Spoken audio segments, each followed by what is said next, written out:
Bismillahirrahmanirrahim. Jalan-jalan sama si Arum di jalan ke Sandung Batu.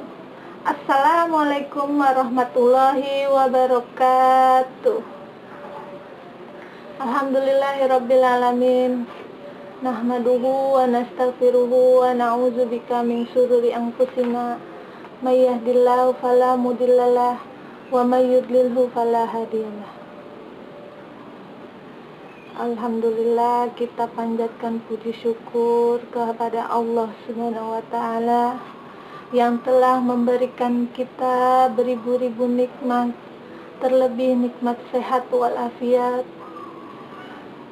Dan tidak pula kita panjatkan puji syukur kehadirat idola kita yang telah membawa kita dari zaman kebodohan sampai zaman yang penuh dengan ilmu pengetahuan seperti sekarang ini, yaitu Nabi besar kita Muhammad Sallallahu Alaihi Wasallam.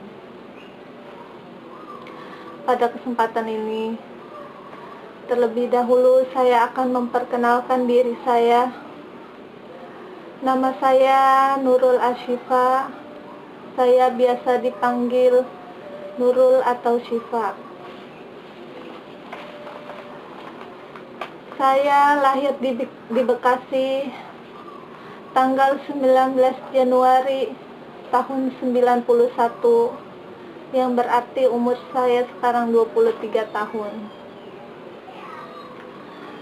Agama saya alhamdulillah Islam. Alhamdulillah saya dilahirin dari keluarga muslim. Saya anak kedua dari 4 bersaudara. Alamat saya Kampung Bulu, RT 05 RW 03, nomor 32, Kelurahan Desa Setia Mekar, Kecamatan Tambun Selatan, Kabupaten Bekasi. Yang mau main ke rumah saya datang aja langsung ya ke alamat itu. Jangan lupa bawa jajanannya. Hobi saya main, jalan-jalan, belanja kalau punya duit, kalau enggak ya di rumah. Kebangsaan saya Indonesia. Kalau saya berkebangsaan Timur Leste, saya paling cantik di sana, jadi Miss Timur Leste. Status saya single, masih jomblo manis. Pendidikan saya dulu SD-nya di Madrasah Ibtidaiyah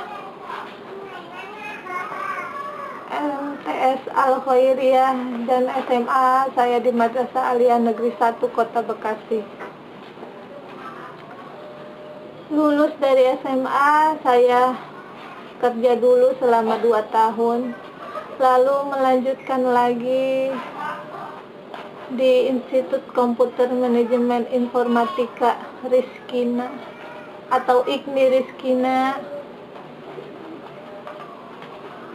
yang beralamat di Jalan Yosudarso, Plaza Cikarang Kota. Saya mengambil jurusan komputerisasi akuntansi. Nomor NIM saya 12050628. Di IKMI ada jurusan Teknik Informatika, Sistem Informasi, dan Akuntansi Komputerisasi. Di sana juga ada kegiatan LDKS untuk memperdalam agama Islam bagi mahasiswanya, dan ICT Club untuk lebih jago belajar ilmu komputernya. Bagi yang mau kuliah langsung, datang aja langsung ke alamat tersebut. Kita bisa belajar, mendapatkan ilmu dengan harga yang terjangkau. Baiklah, pada kesempatan ini saya akan membahas tentang puasa Ramadan. yang sebentar lagi, yang kita tunggu-tunggu kedatangannya setiap tahun, yang apabila kita yang senang menyambut kedatangan bulan suci Ramadan, insya Allah akan mendapatkan berkah dari Allah Subhanahu wa Ta'ala.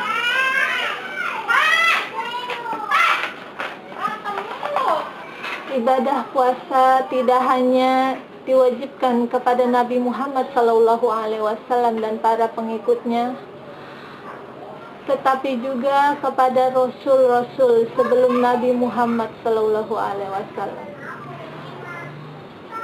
Ulama fikih menjelaskan bahwa Nabi Nuh alaihissalam berpuasa sepanjang tahun. Nabi Daud alaihissalam berpuasa sehari puasa dan sehari tidak.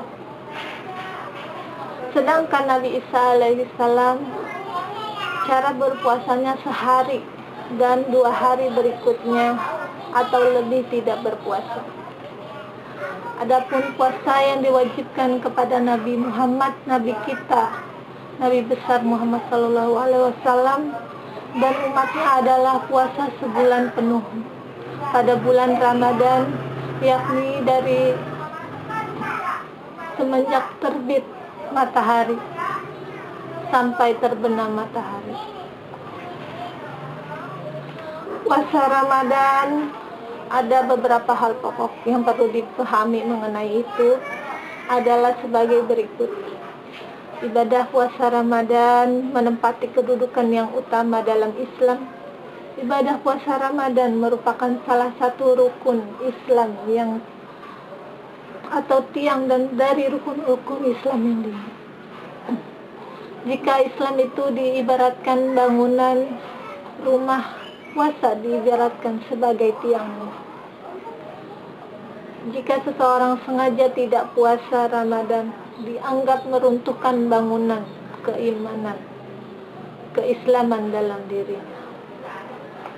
Rasulullah bersabda, "Bunyal Islamu ala khamsin, syahadata alla ilaha illallah wa anna Muhammadar Rasulullah, wa iqamis shalah wa ita'iz zakah wa hajjil baiti wa shaumi Ramadan."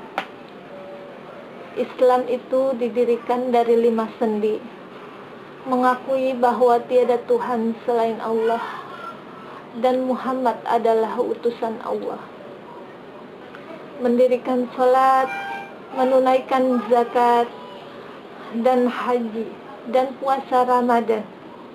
Hadis riwayat Bukhari dan Muslim. Pengertian puasa sendiri secara etimologi berarti menahan diri dari sesuatu, baik dalam bentuk perkataan maupun perbuatan. Contohnya menahan diri dari berbicara dan menahan diri dari tidur. Quran surat Maryam ayat 20. Puasa sendiri secara terminologi, menurut ulama fikih, puasa adalah menahan diri dari segala perbuatan yang membatalkan puasa dari terbit fajar sampai terbenam matahari. Yang dimaksud perbuatan membatalkan puasa adalah segala bentuk biologis dan hawa nafsu. Dalam Al-Quran, dasar hukum puasa Ramadan terdapat dalam surat Al-Baqarah ayat 183 sampai 180. Dengarkan, saya akan membacakan. A'udzu billahi minasyaitonir rajim. Bismillahirrahmanirrahim. Ya ayyuhalladzina amanu kutiba alaikumus shiyam kama kutiba 'alal ladzina min qablikum la'allakum tattaqun. Ayyaman ma'dudat. Faman kana minkum maridan aw 'ala safarin fa'iddatun min ayyamin ukhra. Wa 'alal ladzina yutiqunahu fidyatun ta'amu miskin. faman tatawwa'a khairan fahuwa khairul lah, wa in tasumu khairul lakum in kuntum ta'lamun. Wahai orang-orang yang beriman, diwajibkan atas kamu berpuasa sebagaimana diwajibkan atas sebelum kamu, agar kamu bertakwa, yaitu beberapa hari tertentu. Maka barang siapa di antara kamu sakit dalam perjalanan lalu tidak berpuasa, maka wajib mengganti sebanyak hari yang dia tidak berpuasa itu pada hari-hari yang lain. Dan bagi orang yang berat menjalankannya, wajib membayar fidyah, yaitu memberi makan seorang miskin. Tetapi barang siapa dengan kerelaan hati mengerjakan kebajikan, maka itu lebih baik baginya, dan puasamu itu lebih baik bagimu jika kamu mengetahui. Puasa juga terdapat dasar hukumnya dalam hadis, yaitu an Abi Hurairah radhiyallahu anhu anna Rasulullah sallallahu alaihi wasallam qala man shoma ramadana imanan wa ihtisaban ghufira lahu ma taqaddama min dzambi. Dari Abu Hurairah radhiyallahu anhu berkata bahwa Rasulullah sallallahu alaihi wasallam bersabda, siapa yang puasa bulan Ramadan karena iman dan benar-benar mengharapkan pahala dari Allah, maka diampuni dosa-dosanya yang lalu. Hadis riwayat Bukhari dan Muslim. Puasa Ramadan tidaklah diwajibkan kepada semua manusia, tetapi hanya orang-orang yang telah memenuhi syarat yang diwajibkan puasa Ramadan. Syarat wajib puasa Ramadan ada 4, yaitu Islam, balik atau dewasa, berakal. Yang keempat, mampu untuk berpuasa atau tidak uzur. Di samping itu juga puasa terdapat rukun-rukunnya. Ada 2 rukun berpuasa, yaitu niat pada waktu mulai selepas maghrib sampai sebelum terbit fajar. Yang kedua, meninggalkan semua perkara-perkara yang membatalkan puasa sejak terbitnya fajar sampai terbenamnya matahari. Bagi orang yang menjalankan puasa dilarang melakukan hal-hal yang dapat membatalkannya, yaitu makan dan minum dengan sengaja. Bagi mereka yang lupa makan dan minum, maka tidak batal puasanya. Muntah dengan sengaja, mengeluarkan mani dengan sengaja, haid atau nifas, bersetubuh di siang hari.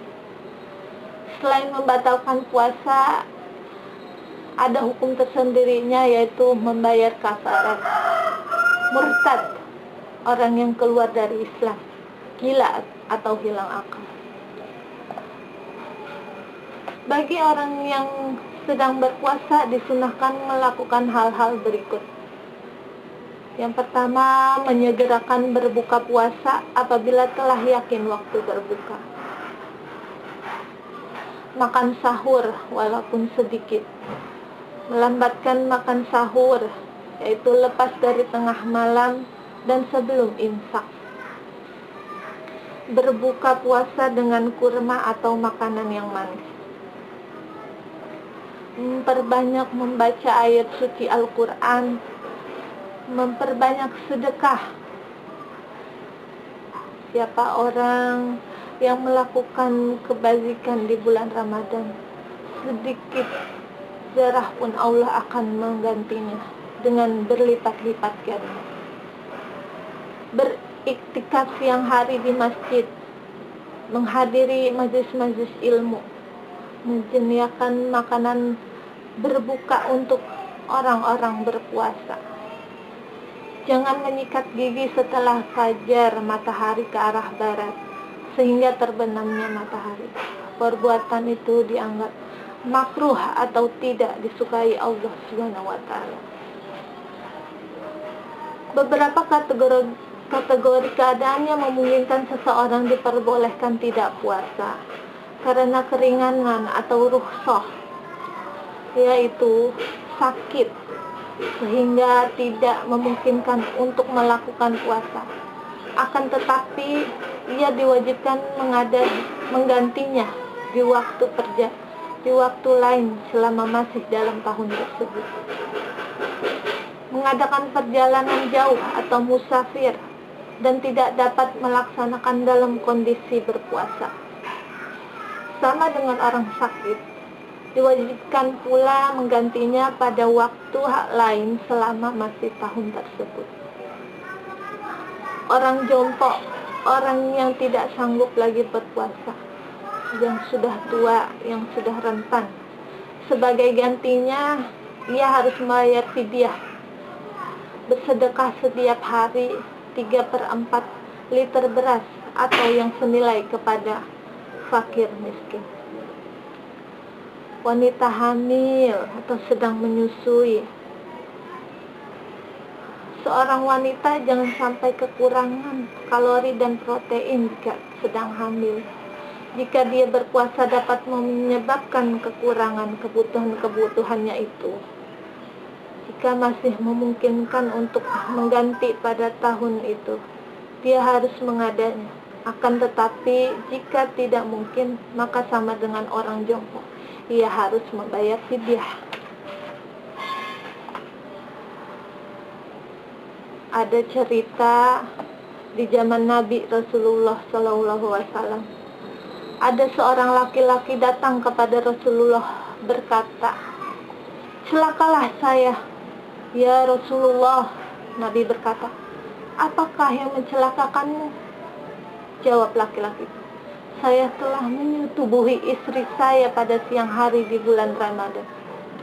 Rasulullah berkata, "Sanggupkah engkau memerdekakan hamba?" "Tidak," jawab laki-laki. "Kuatkah kamu berpuasa 2 bulan berturut-turut?" "Tidak, ya Rasul," jawab laki-laki tersebut. "Apakah kamu punya makanan untuk diberikan kepada 60 fakir miskin?" Tanya Rasulullah SAW. "Tidak, ya Rasul," jawab laki-laki itu. Kemudian laki-laki tersebut menunduk. Oleh Rasulullah SAW diberinya kurma sebakul yang besar dan diperintahkannya untuk disedekahkan. Laki-laki itu bertanya lagi, "Kepada siapa saja saya sedekah kurma ini? Apakah kepada orang yang lebih miskin dari saya?" "Demi Allah, ya Rasul, di kampung ini tidak ada yang lebih miskin dari saya, kecuali keluarga saya sendiri." Rasul pun tertawa dan akhirnya kurma itu disuruh diberikan kepada keluarga si laki-laki tersebut. Puasa sunnah. Di samping puasa wajib atau puasa Ramadan, ada pula puasa sunnah. Puasa sunnah adalah puasa yang apabila dikerjakan mendapat pahala dan apabila ditinggalkan tidak berdosa. Teman-teman, puasa sunnah yang sering dilakukan oleh umat Islam diantaranya ada puasa Nabi Daud, yaitu puasa yang dilakukan sehari berpuasa dan sehari tidak. Puasa 3 hari pada setiap bulan Qamariyah, yaitu pada tanggal 13, 14, dan 15. Puasa Senin Kamis, puasa hari Arafah tanggal 9 Zulhijjah, puasa Asyura tanggal 10 Muharram, dan puasa 6 hari di bulan Syawal. Teman-teman, setiap ibadah dalam Islam baik yang hukumnya wajib maupun sunnah tentu mendatangkan hikmah apabila ibadah itu dikerjakan dengan sebaik-baiknya, yakni dilandasi dengan niat dan ikhlas karena Allah Subhanahu wa ta'ala. Sesuai dengan tuntunan syariat hukum Islam, demikian juga ibadah puasa Ramadan apabila dilaksanakan sesuai dengan ketentuan syarat, yaitu terpenuhinya syarat, rukun, dan sunnah, dan adab-adab, serta dilandasi dengan niat ikhlas karena Allah SWT untuk memperoleh ridho dan rahmat-Nya, tentu akan mendatangkan hikmah dan manfaat yang banyak.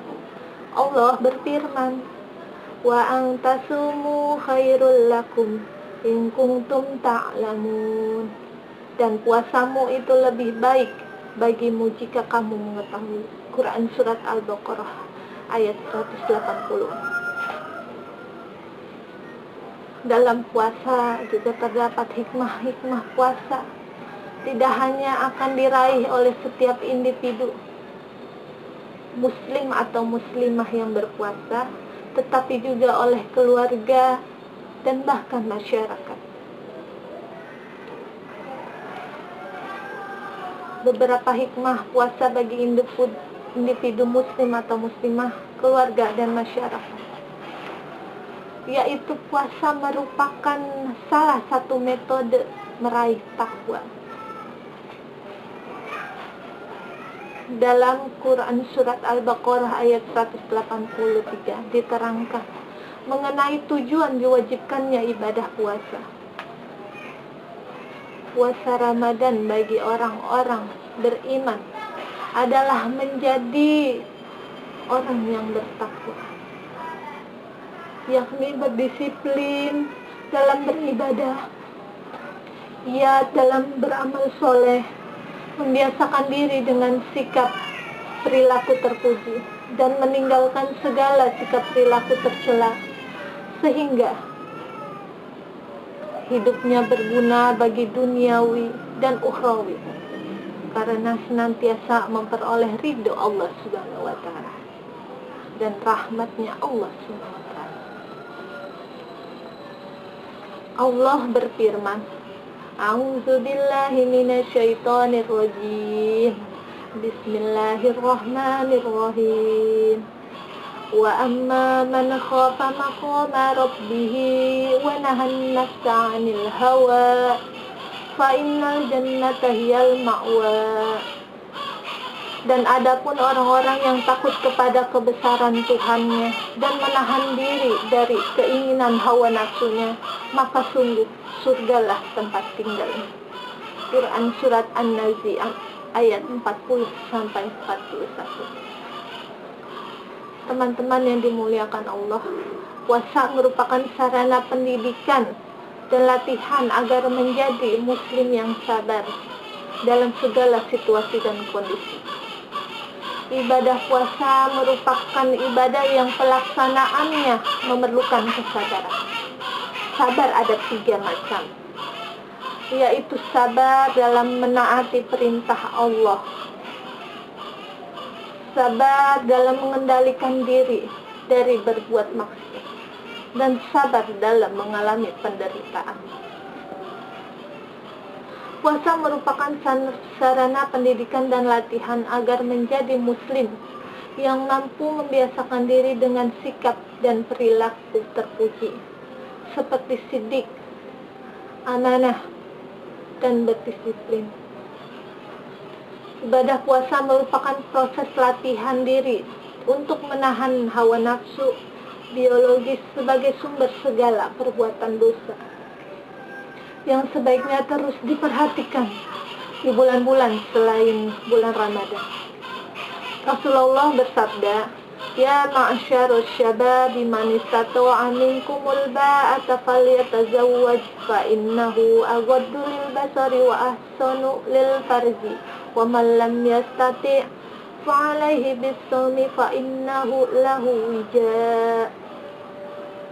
Wahai generasi muda, barang siapa di antara kamu telah sanggup untuk kawin, maka kawinlah. Karena kawin itu lebih baik, lebih dapat mengendalikan pandangan, dan lebih memelihara kehormatan. Dan barang siapa belum sanggup, hendaklah ia berpuasa. Karena puasa itu berfungsi untuk mengekang syahwat. Hadis riwayat Bukhari dan Muslim. Yang kelima, hikmah puasa membuat jasmani menjadi sehat. Menurut penelitian para dokter, mengerjakan ibadah puasa berarti mengistirahatkan otot-otot pencernaan agar berkontraksi lebih sempurna, yang pada gilirannya menjadikan tubuh sehat dan kuat. Rasulullah bersabda yang artinya, berpuasalah kamu, maka kamu akan sehat. Hadis riwayat Abu Daud. Ada hikmah puasa bagi keluarga. Suatu keluarga biasanya terdiri atas suami, istri, dan anak-anak. Apabila suami istri dalam suatu keluarga menjalankan ibadah puasa bersama anak-anak, mereka mampu menciptakan generasi muslim yang bertakwa, sehingga tercipta keluarga bahagia dan sejahtera. Amin, amin, ya rabbal alamin.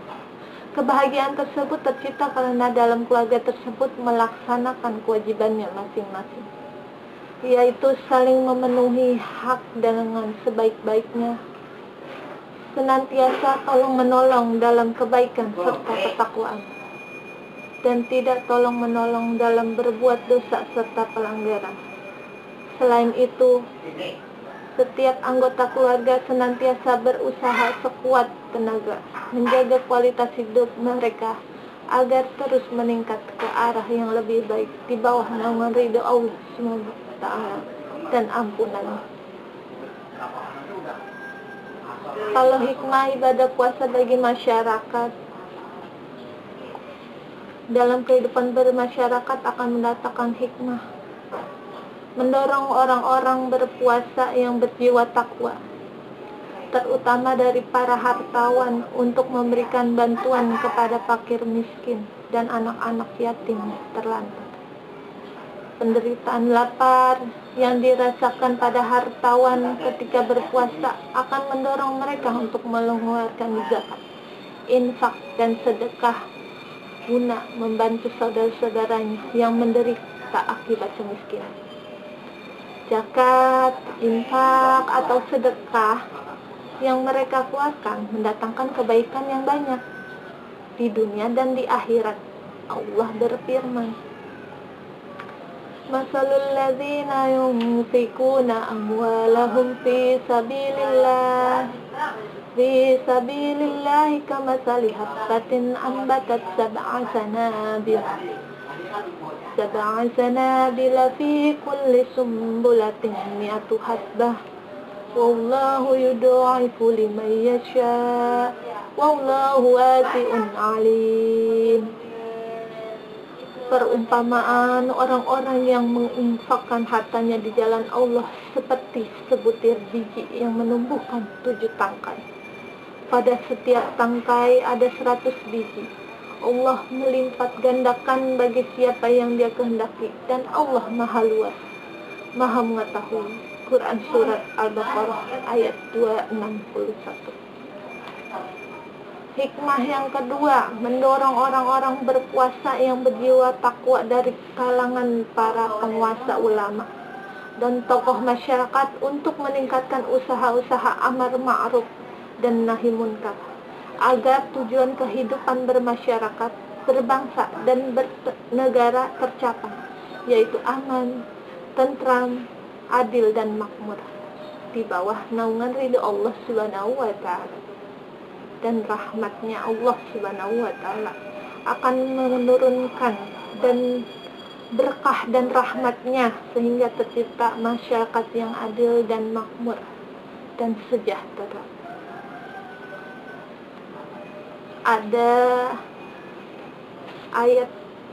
di ayat surat Al-A'raf ayat 96. A'udzubillahi minasyaitonir rajim. Walau anna ahlal qura amanu wattaqau la fatahna 'alaihim barakatin minas samaa'i wal ardi walakin kazzabu fa akhadnahum bima kanu yaksibun. Artinya, dan sekiranya penduduk negeri beriman dan bertakwa, pasti kami akan melimpahkan kepada mereka berkah dari langit dan bumi. Tetapi ternyata mereka mendustakan ayat-ayat kami, maka kami siksa mereka sesuai dengan apa yang telah mereka kerjakan. Quran Surat Al-A'raf ayat 9.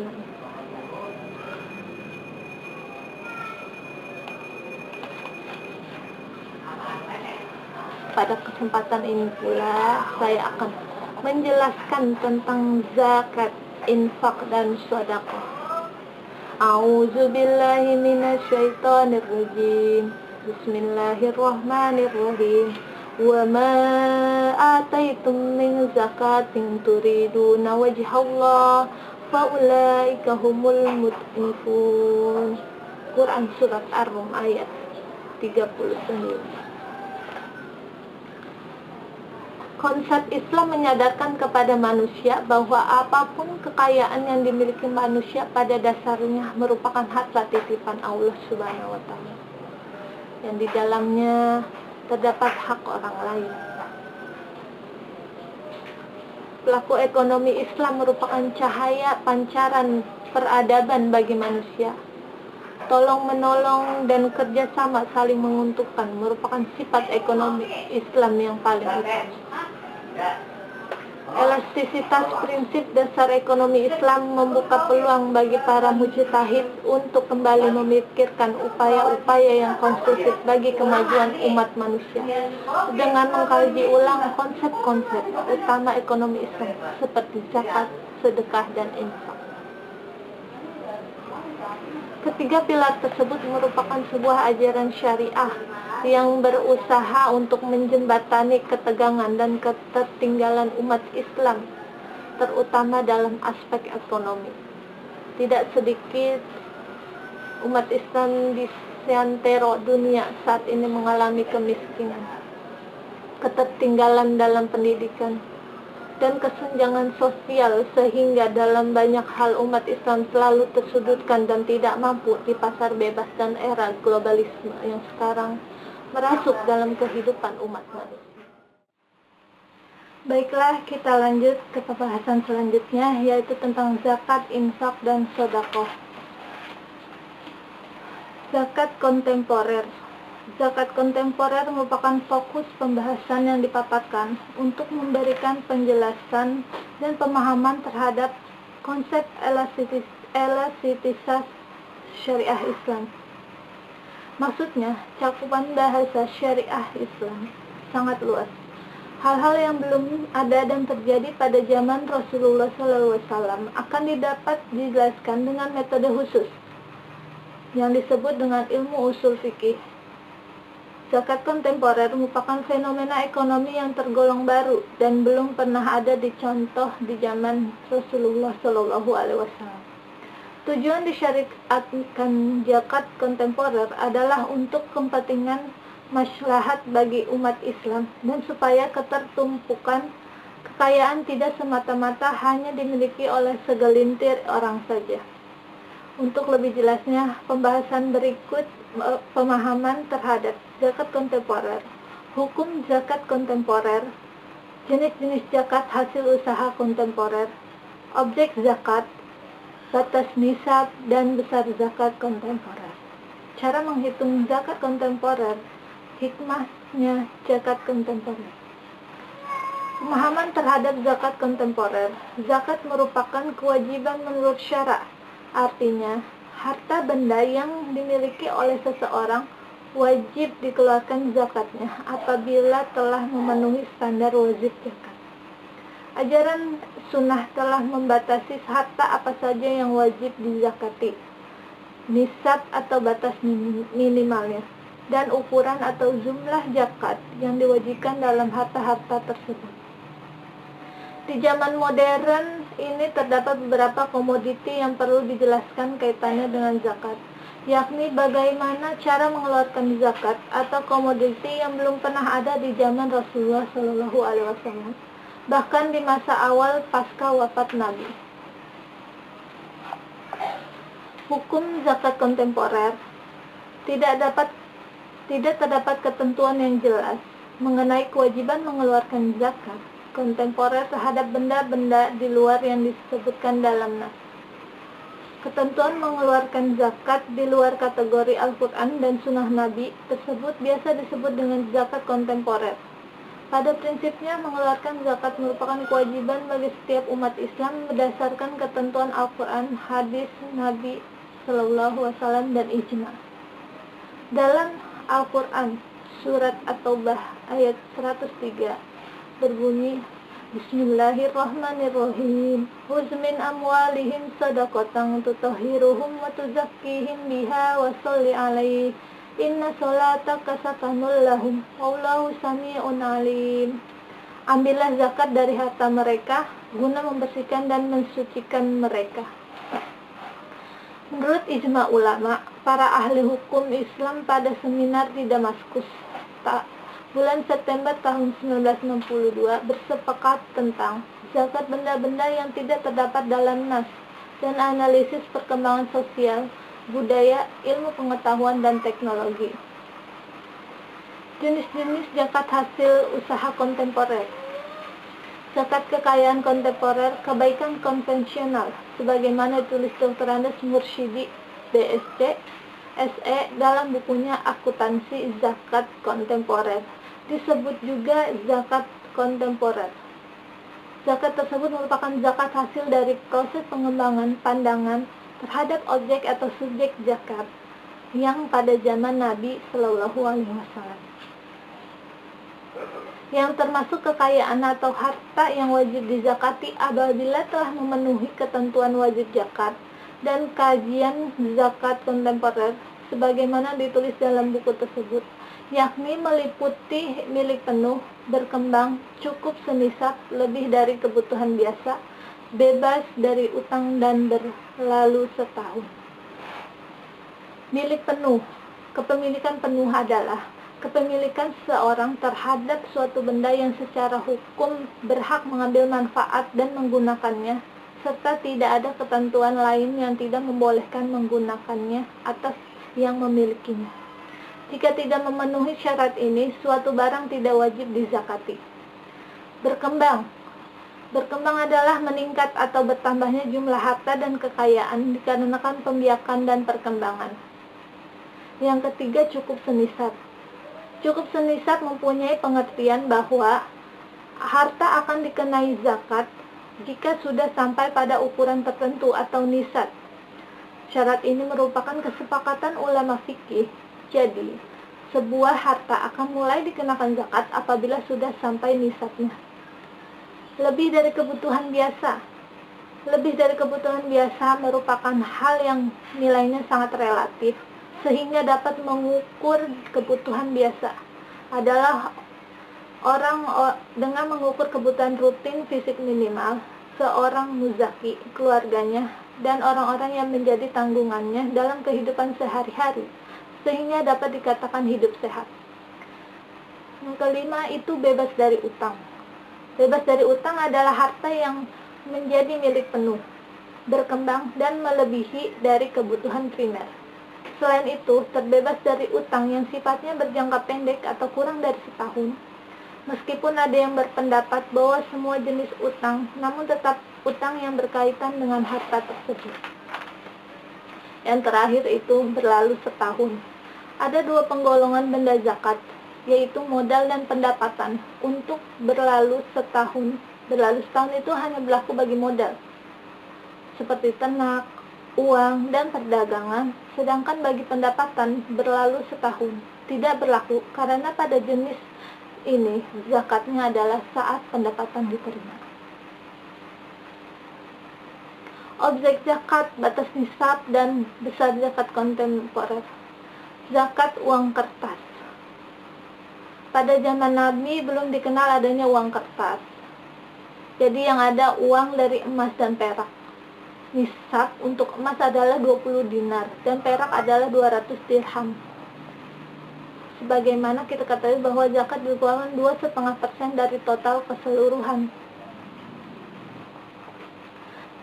Lembaga pengajian Islam lebih memilih emas karena relatif lebih stabil, sehingga jika uang dimiliki seseorang telah sampai pada nisabnya emas, maka wajib dizakati dengan perhitungan 1 dinar emas, sama nilainya dengan 4,25 gram emas. Oleh karena itu, jumlah yang harus dikeluarkan zakatnya adalah 20 kali 4,25 gram sama dengan 85 gram. Nilai rupiahnya adalah sebesar nilai pengganti atau harga emas jika dijual, sedangkan taraf zakatnya adalah 2,5%. Zakat hasil produksi. Hasil produksi adalah barang yang diperoleh dari hasil pengolahan. Dalam proses pengolahan tersebut terdapat pengolahan yang bersifat alamiah seperti telur, madu, bulu, domba, dan susu, dan pengolahan yang bersifat manufaktur atau barang yang dihasilkan dari pabrik seperti sepatu dan pakaian. Nisab untuk hasil produksi yang harus dizakatkan adalah sebanyak 85 gram emas. Sedangkan tarif zakatnya adalah 10% dari laba bersih dan 5% dari penghasilan bruto. Yang ketiga, zakat barang-barang dagang. Barang-barang dagang adalah barang-barang yang disiapkan untuk diperjualbelikan meliputi semua barang yang dibeli dan untuk diperjualbelikan dengan tujuan mencapai keuntungan. Para ulama sepakat bahwa barang-barang perniagaan wajib dikeluarkan zakatnya dengan cara dihitung terlebih dahulu nilainya. Apakah sudah mencapai nisabnya atau belum? Setelah itu, baru ditentukan jumlah yang wajib dizakati atau zakat yang wajib dikeluarkan darinya. Zakat perniagaan dihitung sebesar 2,5% dari nilai nisab sebesar 85 gram emas. Zakat investasi. Investasi merupakan kekayaan yang dikelola dan memperoleh pendapatan, baik untuk memproduksi barang maupun disewakan. Para ulama bersepakat bahwa yang dikeluarkan zakatnya adalah hasil dari investasi. Nisab kekayaan investasi adalah 85 gram emas dan zakatnya sebesar 10% atau 5%. Zakat pencaharian atau profesi. Pencaharian atau profesi adalah pekerjaan yang bertujuan untuk mencari sumber kehidupan atau uang.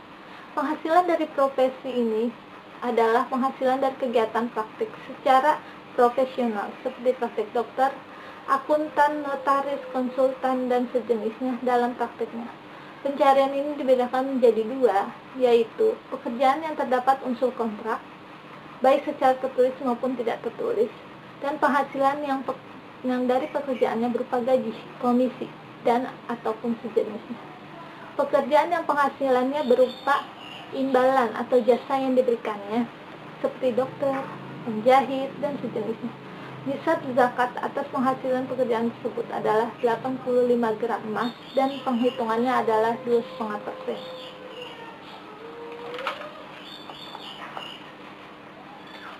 Hikmah wajib zakat kontemporer. Hikmahnya yaitu pelaksanaan zakat bukanlah hal yang semata-mata berdimensi ketuhanan atau hablum minallah, tetapi juga aspek sosial kemanusiaan atau hablum minannas. Hikmahnya yang kedua, memperjuangkan keadilan sosial dan mengusahakan kesejahteraan atau kemaslahatan umat. Zakat kontemporer adalah pelaksanaan nilai yang atau substansi sebuah hukum Islam dan bukan tuntunan formal atau teks yang menjadi dasar hukum Islam. Yang selanjutnya yaitu infak. Berinfak merupakan perintah Allah kepada umat Islam agar manusia peduli terhadap lingkungannya dan membantu sesamanya dengan tujuan menegakkan syariat Allah. Apapun bentuk infak seorang, pada dasarnya Allah SWT menjamin akan menggantinya dengan sebanyak-banyaknya. Seperti firman Allah dalam surat Al-Baqarah ayat 261.